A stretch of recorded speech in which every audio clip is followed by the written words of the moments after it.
regarding knowing your lines, which one thinks you should just know straight out that you need to know your lines, right? But I want to ask you, Randy, let's start with you and then just bounce around with anybody who has an opinion or an anecdote. Sometimes an actor gets really wrapped up in a scene and the dialogue begins to overlap, right? Feels natural, you're overlapping. But when is it okay to have overlapping dialogue and when is it not okay? Well, specifically to that note, I remember when I was cutting ER, when we would have the big trauma scenes, and everything is happening at once, everybody's talking at once, and yet the tracks tended to be very clean. We had an outstanding sound team working on the show, and they would keep everybody's tracks separated out, and that would give me the license to be able to play with the tracks as much as I want.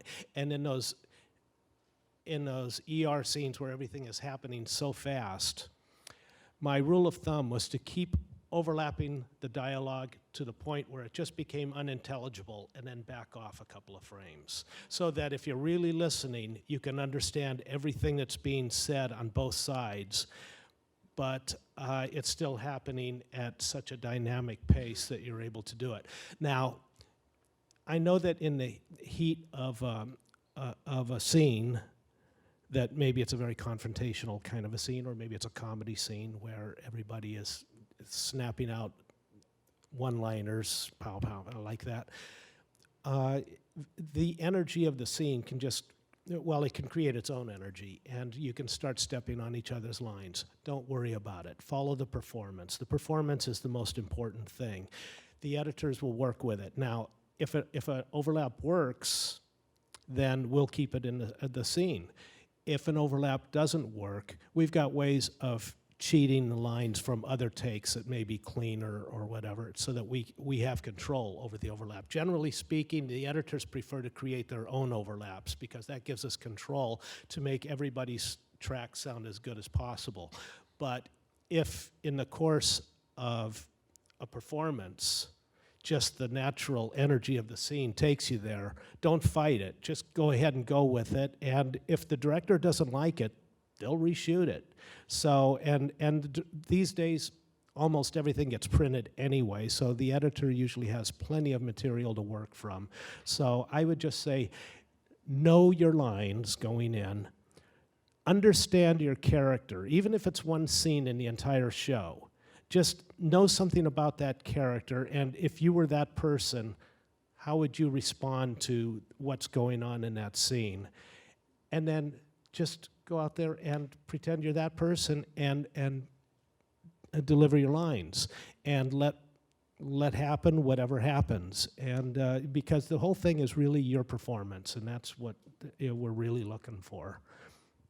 Now, on a technical note, if you're working on a show where you have two cameras that are shooting, right, with the two characters, I welcome overlapping dialogue because it feels natural.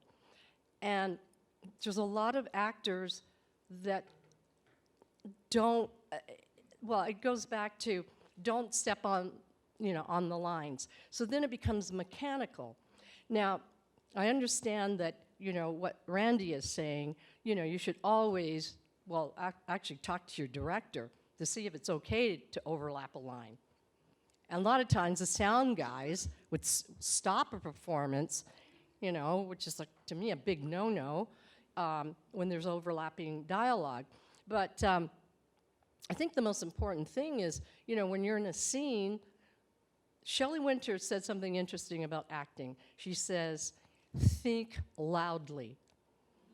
Because the camera's going to pick up what you're thinking, what's happening in the eyes.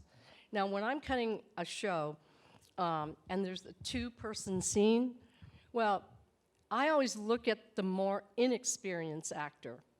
I know that the experienced actor is going to give me the performance. But if you're in a two-shot and the inexperienced actor is not thinking loudly, I have to find the moment that he does. Or I have to go into close-up to give the idea that he's thinking loudly, And then, and also in terms of learning your lines, well, I finished a show that I will not name, where the actor didn't remembered one line. He had this huge speech, and he'd remember one line, and then he'd start the second one, and then he'd screw it up like that. Okay, let's go back. Then he'll start again, give me 1.5 line, and then forget, then he couldn't remember it. There was a lot of technical jargon. And so as an editor, now, we're here to protect your performance, I hate it when people ask me, especially DPs, is that the best take? No, I'm saving the best take for later. Really? Or God, I wouldn't want to waste a good take on this piece of crap. That's right. right. No, I'm saving it. So, that's just sort of things you need to be aware of. I mean, the thing about it is that, learn your craft. Be prepared for anything. And I think that it's real important, besides studying scene acting, to learn how to improvise. That's real important, because some of the best actors know how to improvise. And if you're working with a director, say like Tyler Perry, he's improvising through the scene. And, I've been on sets where the actor who very regimented goes, okay, I got to hit this mark, and then when he says that line, I'm going to say my line, and then he gives like an improv line, and they're like standing there like a deer, in front of headlights. And so when I see that, and because I have a working relationship with Tyler, I would go over to the actor and say, you know what, it's okay. It's okay not to say your line, because I think that's what he wants you to do. Just go with the flow. Go with what he's doing. And so learning the art of improvisation will save your performance a lot of times. I just wanted to add one thing about the overlap situation, because I'm of two minds often as a former editor, a current director, and I fight with myself on set about it because I know it's a pain in the cutting room. Obviously, there's lots of sleight of hands.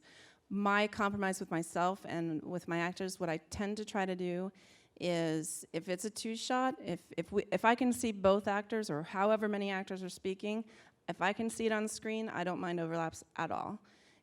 But when we get into coverage and there's really no good reason for it, if the actors, I've seen plenty of actors that can keep that performance there and not step on each other's lines. It can happen. I've seen it. So that's what I ask for. If it's not working, then I'm going to go ahead and say, all right, go for it. But what I ask for is, let's please, when we're in coverage, let them have their coverage, and then usually kind of makes everybody happy. But Yeah, something that Maysie was talking about there about improvisation.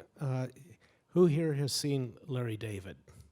It's all improv, and it's brilliant, and nobody matches. They don't care, because there's so much energy in the performances that you can carry it off. But that's a different situation from doing drama or more conventional filmmaking. Those shows are designed to be improvisational, and they work very well because of it. But you can't get away with that on every set.